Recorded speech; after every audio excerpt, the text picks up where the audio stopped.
اگه دیوونه ندیده ای به ما میگن دیوونه، اگه دیوونه شنیده ای به ما میگن دیوونه، به ما میگن دیوونه.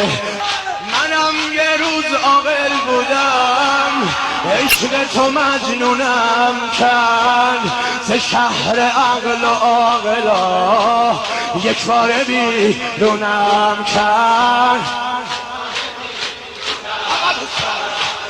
به جرم عشق و عاشقی به ما میگن دیوونه، بذار ملامت بکنن یه خوب و بد میمونه. دل من از روز ازل اسیر یک نگاهه، حسین و دوست داره مگه خاطر خواهی؟ هی دیوونه حسینم، دیوونه حسینم، دیوونه حسینم، خراب و مست گوشه میخونه حسینم. دل هر کی با یاری خوشه، یار دل ما حسینه، ترانه ای که دلو میبره صدای یا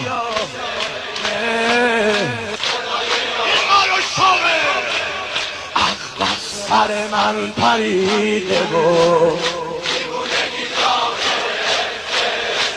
حرف اگه داری با خدا بزن، هر کی عاشقه بگه.